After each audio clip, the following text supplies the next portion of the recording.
Saya doakan semoga berkah rezekinya, berkah wakaf infak sedekahnya. Yang jawab salam semoga Allah terima semua amal ibadah puasanya. Yang jawab salam saya doakan makin sakinah keluarganya. Yang jawab salam mudah-mudahan menjadi ahli surganya Allah Subhanahu wa taala kelak berjumpa baginda Nabi Muhammad sallallahu alaihi wasallam. Salamnya rindu surga. Assalamualaikum warahmatullahi wabarakatuh. Alhamdulillah, hamdan wa syukran lillah, salatan wa salaman ala rasulillah wa ala alihi wa sahbihi wa mawala. Asyhadu an la ilaha illallah wa asyhadu anna muhammadar rasulullah. Allahumma salli ala sayyidina wa maulana Muhammad. Mana pecinta Nabi Muhammad sallallahu alaihi wasallam. Allahumma salli ala sayyidina Muhammad. Mudah-mudahan yang gemar bersalawat nanti Allah izinkan kita masuk surga berjumpa Nabi Muhammad. Maka Allah Ta'ala fi kitabihil karim, Bismillahirrahmanirrahim.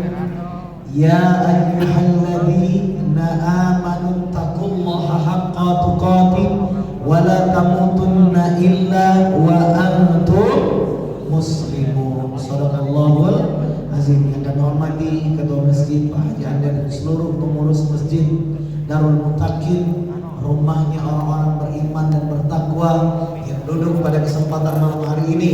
Semoga Allah izinkan kita semua yang punya nama di sini, nama-nama kita akan tertempel sebagai calon penghuni surganya Allah Subhanahu wa taala.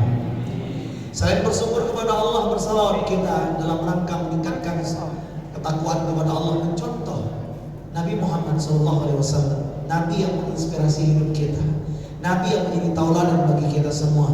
Termasuk apapun profesi kita, kalau kita sibuk mempelajari apa yang disampaikan oleh Rasulullah, baik sunnah qauliyah, sunnah fi'liyah, sunnah takririyah, maka kebahagiaan itu adalah ketika apapun yang dilakukan oleh baginda Rasulullah SAW, sedikit demi sedikit, perlahan demi perlahan, setapak demi setapak, selalu kita coba ikuti ittiba' Rasul sallallahu alaihi Nabi Muhammad. Bapak Ibu sehat kabarnya? Alhamdulillah, hari ini kita alhamdulillah menyelesaikan puasa hari ke besok hari ke 10. Ustaz Reno, apa prasangka baik saya? Kenapa saya diizinkan Allah masuk Ramadan? Prasangka baik kita Bapak Ibu adalah Allah mempertemukan kita berjumpa dengan Ramadan. Dalam rangka apa Pak Ustaz Reno? Dalam rangka Allah izinkan kita untuk memperbaiki amal-amal kita yang mungkin masih banyak salahnya, mungkin banyak dosanya, masih banyak salahnya, masih banyak dosanya. Ya Allah, ampuni kami ya Allah, kami yang salah ya Allah, kami yang banyak dosa ya Allah. Maka kalau seseorang diberikan kesempatan oleh Allah, dia berjumpa dengan bulan Ramadan, berarti Allah izinkan dia mengambil berkah dan manfaat ketika jumpa Ramadan. Maka hadirin, tema yang diberikan masjid bagus sekali, membangun masyarakat yang beramal dan berbuat kebaikan di bulan Ramadan. Sebenarnya menarik yang dibacakan MC tadi, bahwa ada kekurangan untuk sejadah, berarti masih utang gitu ya.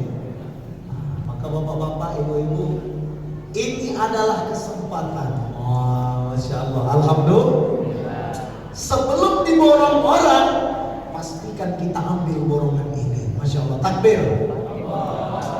Jangan sampai, mohon maaf Pak, mohon maaf lahir batin, Ramadan ini Rasul ya, Rasul lebih banyak bersedekah dibandingkan yang lain, dibandingkan hari yang sebelumnya. Kenapa? Karena memang bulan Ramadan ini adalah bulan bertabur kebaikan.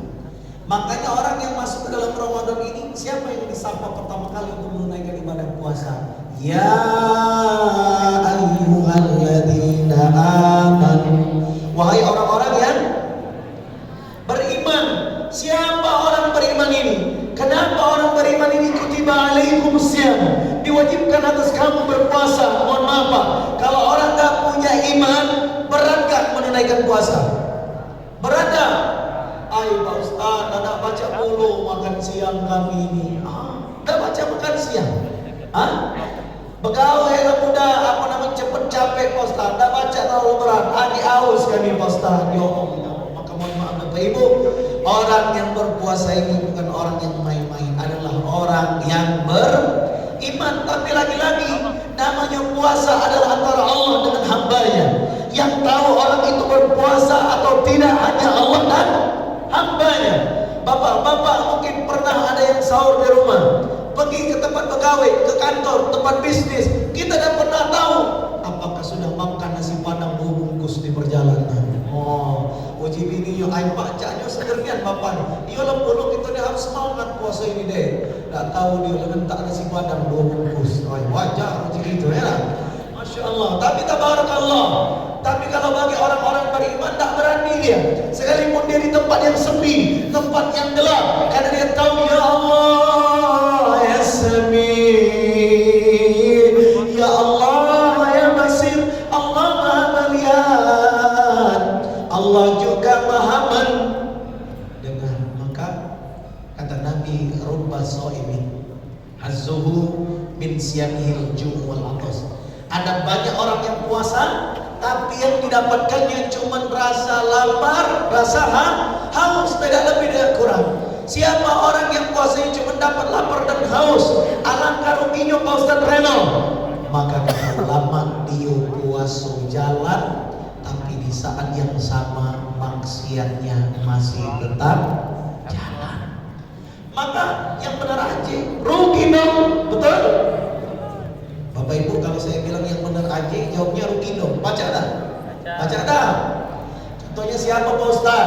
Dia sih puasa Ramadan, tapi masih ngomongin orang, gibahin orang. Yang benar aja, rugi dong.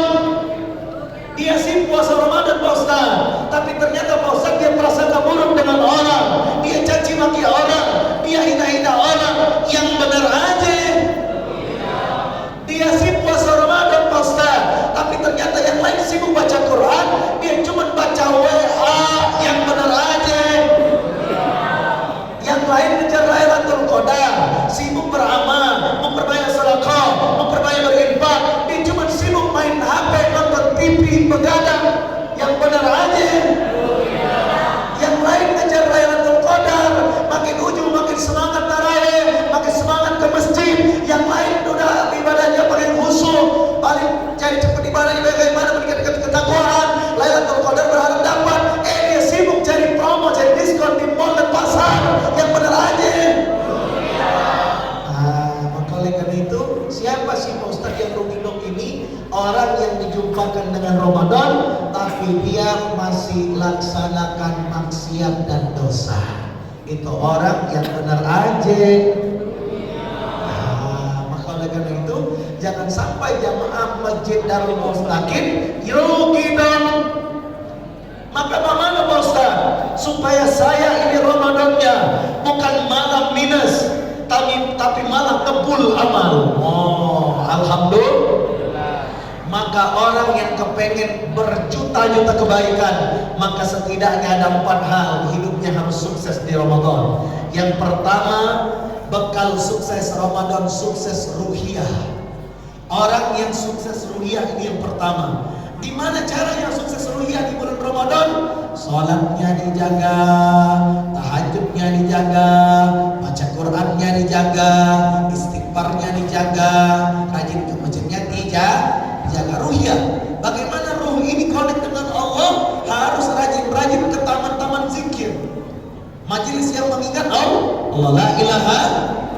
Yang kedua, sukses fikriyah. Yang pertama tadi ruhiyah, yang kedua jadi sukses berpikir. Gimana sukses berpikir? Harus punya ilmu. Makanya tiap malam Masjid Darul Mustaqim menghadirkan ustaz yang memberikan tausiah. Nanti di subuh mungkin ada juga, khutbah Jumat ada juga, ibu-ibu majelis taklim ada juga pengajian. Ini dalam rangka apa? Supaya ilmu kita makin nambah. Hingga akhirnya apa Pak? Ilmu yang masuk menjadi cahaya. Ilmu yang masuk jadi cahaya. Kalau orang dapat cahaya petunjuk Allah, mudah mendapatkan kebaikan, mudah dapat petunjuk. Hingga akhirnya apa? Orang yang dapat ilmu gandeng dengan amal. Makanya kata ulama, al-ilmu qabla al-qaul wal amal. Berilmu dulu dulu sebelum berkata dan berbuat. Maka hadirin jamaah salat Isya tarawih dan witir yang dimuliakan oleh Allah, begitu juga dengan orang yang menjadi istiqomah. Kenapa ada orang yang istiqomah ini? Karena kenapa? Ruhiyah dan fikriyahnya komplit. Ya, bagi orang yang beriman, Pak ya, kenapa makin ujung makin semangat? Kenapa? Karena ada ilmunya. Oh, ada malam Lailatul Qadar, makanya dia makin malam ujung makin semangat. Tapi orang kalau nggak punya ilmu, nggak ada iman, apa yang terjadi? Saf-saf masjid mengalami kemajuan. Masjidnya makin maju, senyumnya makin hilang. Nah, maka saya mau tanya dengan hadirin jamaah bapak-bapak, ibu-ibu, anak-anak muda, ini hamba Allah apa hamba Ramadan? Hamba Allah apa hamba Ramadan? Halo ibu hamba Allah apa hamba Ramadan? Hamba Allah yang benar. Bapak hamba Allah apa hamba Ramadan? Coba ngaku. Tapi kok sampai tengah. Yang masuk ke masjid baru 1 Ramadan, kemarin kemana aja? Pak Ustaz, alhamdulillah Pak Ustaz. Kata Pak Ustaz, betul. Di saat Ramadan itu setan-setan dibelenggu, betul. Alhamdulillah. Makanya kata ulama, salah satu maknanya setan dibelenggu itu artinya apa? Orang pada takut maksiat, makin banyak ibadah. Akhirnya, wow keren. 1 Ramadan, masjid di mana-mana tiba-tiba penuh. Benar apa benar? Benar tidak? Maka sekarang adalah bagaimana mempertahankannya. Maka Bapak Ibu yang datang ke sini siap jadi istiqomah, jadi apa Allah? Siap hadirin? Nah, tolong, kalau siap menjadi hamba Allah, pengurus masjid fotolah seluruh jamaah ini, cekrek. Kalau nanti Idul Fitri, habis Idul Fitri dia tidak datang, maka jemput supaya dia datang ke masjid. Siap tidak hadirin? Maka jamaah di sini siap berangkat sendiri apa mau dijemput? Datang sendiri ke masjid apa dijemput? Bapak Ibu, halo, mau berangkat sendiri apa dijemput? Ini kalau dijemput agak beresiko, karena kendaraannya ada 2. Kalau bukan ambulan, keranda masalahnya. Ayo Pak Ustaz, aku jalan dewe baik. Alhamdulillah ya, alhamdulillah. Tapi jangan juga Pak Ander ya, jangan jemput pakai ambulan ya, jemput pakai ketuk rumahnya dulu ya. Aja, makanya kadang masjid-masjid harus aktif. Nah, kenapa kita harus beramal, Ustaz? Inilah proyek. Ketika kita kepengen ditolong Allah, Quran surah Muhammad ayat 7, tolonglah agama Allah, maka Allah akan menolong kita. Maka menolong agama Allah itu bisa dengan jiwa raga kita, dengan harta kita. Dan mohon maaf Pak, kalau kita nolong agama Allah pakai duit kita, kira-kira apakah kita jatuh miskin Pak? Miskin gak Bapak habis infak ke Masjid Darul Mutakin? Jatuh miskin gak habis melunasi amal? Adanya apa? Quran catat, surat Al-Baqarah ayat 261, sekali mengeluarkan di jalan Allah dibalas Allah 700 kali lipat. Takbir. Pertanyaan saya, ada nggak orang habis nyumbang 1 juta besok nggak bisa makan? Ada nggak Pak Haji jadi bangkrut? Oh, Pak Haji itu jatuh miskin karena setiap hari nyumbang makan di masjid. Ada nggak? Adanya orang habis nyumbang agama Allah, habis nolong orang, besok makin kaya raya. Benar apa benar? Tapi mohon maaf Pak Ustaz, aku dium saro Pak Ustaz. Saro niat duit aku dibikin Pak Ustaz, apakah aku dia harus infak? Iya, infak itu bukan buku kaya. Infak itu waktu lapang, waktu sempit. Justru kalau kamu lagi saro, tunggu keajaiban Allah. Cari orang yang lebih sarro daripada kita, supaya kita tidak menjadi orang yang sarro selamanya. R-nya 2 saking sarronya. R-nya berapa? 2 saking sarronya. Justru kita cari orang yang lebih sarro dari kita. Ya Allah, baru pajak hijau 1.000 rupiah ya Allah, angkat derajatku ya Allah, titipkan harta yang banyak, nanti aku kasih lebih besar lagi ya Allah. Allah Akbar. Tapi kalau kita ya sudah punya rezeki yang banyak tapi masih tidak galak nolong agama Allah, bersiap nanti uang itu pun akan diambil oleh Allah dengan cara-cara yang lain. Sakit, betapa banyak, mohon maaf, izin, adakah orang kaya punya rumah bagus, duit banyak, pacak beli apapun, tapi yang dimakan cuma ubi rebus, singkong, sayur mentah ada? Ada? Apa Pak Ustaz? Makan rendang tak boleh kata dokter. Kamu ni kena penyakit gula darah, diabetes. Makan es yang terlalu banyak ledak macam mulu. Kamu ni penyakit ini, penyakit itu. Ada apa ada? Maka awas kalau nggak keluar dari jalan Allah, nanti diambil juga habis, lama-lama juga habis. Maka tinggal kita. Kalau kita ingin habiskan di jalan Allah, maka Allah akan ganti. Siapa memberikan pinjaman di jalan Allah, maka Allah yang akan menggantinya. Takbir. Maka dahsyat, apalagi bulan Ramadan ya. Jangan kita ragu untuk tidak mengeluarkan harta di jalan Allah. Makanya terutama sholat subuh ya. Besok subuh usahakan di kantong bawa duit. Karena kenapa? Subuh ini waktu yang paling salah satunya mustajab, disaksikan malaikat. Ada malaikat yang standby. Ya